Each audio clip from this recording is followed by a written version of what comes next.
Hi everyone, welcome back. In today's video, we will be going over some context for episode 3 of The Falcon and the Winter Soldier, and of course I will be going over what happened in episode 2 just to refresh you guys on what happened. Alright, I'd like to, just as I always do, put a spoiler alert right here. This is just for episodes 1 and 2 of this series, and I guess previous Captain America projects that you haven't seen, so hopefully you're aware of those plots and characters and stuff. But yeah, if you're not, then you might want to catch up. So moving on, I will start by going over what happened in episode 2. We're kind of introduced to John Walker, who revisits his high school for a interview with Good Morning America, and we kind of see his background and why he claims he's qualified for this job, this new role as Captain America.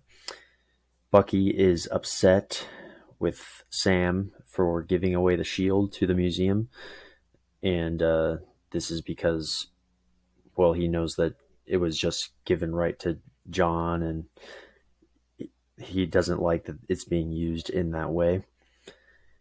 Sam and Bucky go to Munich to find out what's happening with like the Flag Smashers and how all that is going down, because that's what Sam is focused on. Sam doesn't really care much about the shield right now. As soon as they start to hijack the trucks, they meet Carly Morgenthau, which is she's the supposed leader of the Flag Smashers, or at least one of the main ones.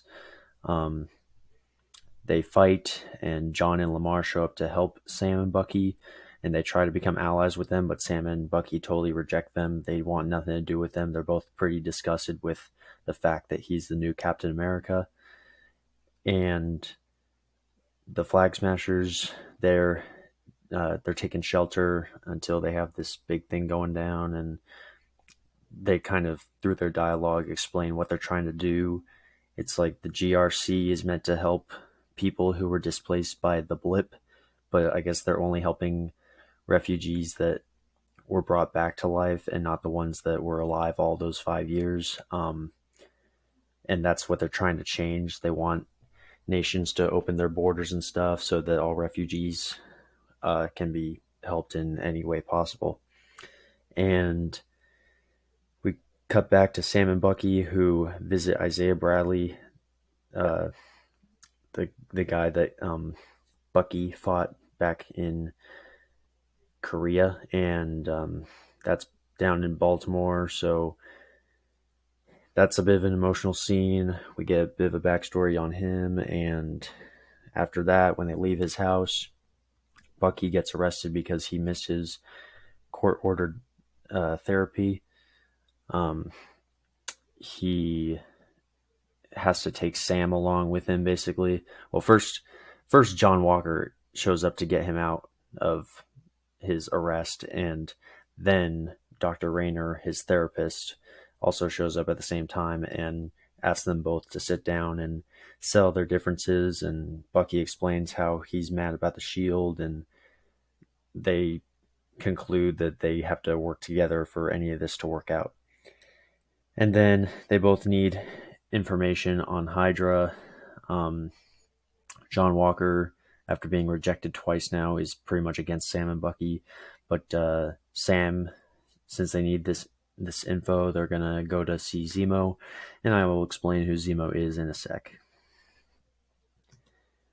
Alright, so this will be the last video that I include these next few slides, just some background on these characters. Obviously, Captain America isn't in this series, but it gives a little further insight into the other two characters, which are right here, the Falcon, of course, and the Winter Soldier. So you can go back and pause on any of those three just to read up on them, but I think I'll just take them off after this video, but they're just there if you want. Okay, now to give you some background on Baron von Zemo. Everyone just calls him Zemo, so let's just stick with that.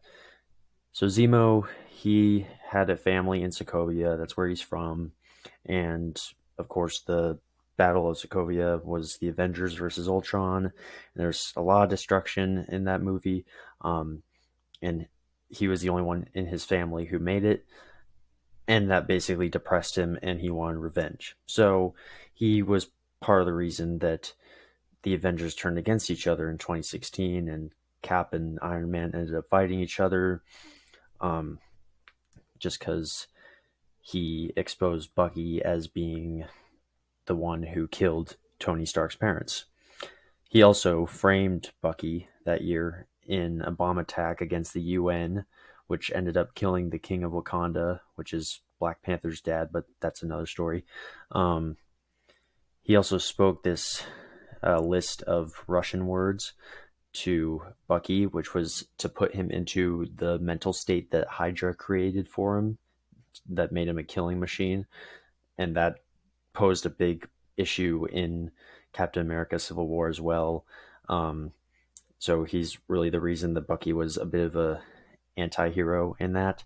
Um, but he's just, his whole goal was to just turn the Avengers against each other and not have to fight them himself. And hopefully they would somehow fall in that way. But it didn't work. And because of that, he was imprisoned, and he's been there ever since. So that's been a long time. But yeah, that's just kind of where he's at now. And he could have some answers on Hydra just because he dug into their files for a long time, which is how he was able to condition Bucky.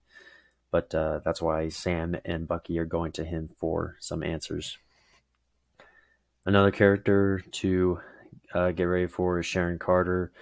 In 2014, when when Shield was kind of overrun by Hydra agents and trying to kill Steve Rogers.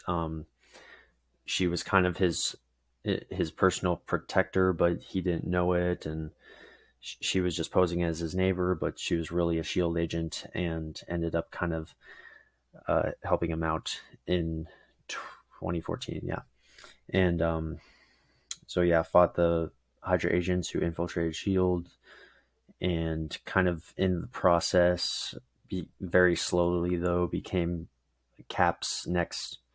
Steve's next love interest. And in the next movie that she was in, which was the next Captain America installment, she revealed herself as the niece of Peggy Carter, which was actually Captain America's love interest back during World War II. So that kind of makes it a little bit weird, but only if you make it weird, I guess. I don't know. She When Bucky was conditioned again by those words in 2016, she, alongside Black Panther and Black Widow and Steve, fought or tried to fight Bucky, but she's not really a superhero. Um, but she did her best. And when Steve and Sam became like fugitives, basically, their stuff was taken, and she was the one to get back Steve's shield and Sam's wings, because technically they belonged to the government, but she had to go steal them. And that's how she became a fugitive herself. She was also snapped away during the blip, so she was gone those 5 years, and she's still a fugitive somehow after all the horrible stuff that went down in those 5 years, and she wasn't forgiven. Okay, and here's another character that we should be looking out for. This is Wilfred Nagel. Um, just to put it briefly, he's basically the reason that the super soldier serum is still around. He's kind of the reason ever since World War II, when it was first developed, it's kind of been resurfacing in the modern times. And that's why it's a big concern to Sam, who's focused on these flag smashers and how strong they are. And they just, to put it lightly, they have some questions to ask him. All right, so that is pretty much all you're going to need for episode 3. hopefully you enjoyed that. And after you watch that, you can come back here. I will have a video for you to set you up for episode 4 and anything you might need to know before that. And of course, we'll go over what happens in this episode 3. So, yeah, I will see you right back here.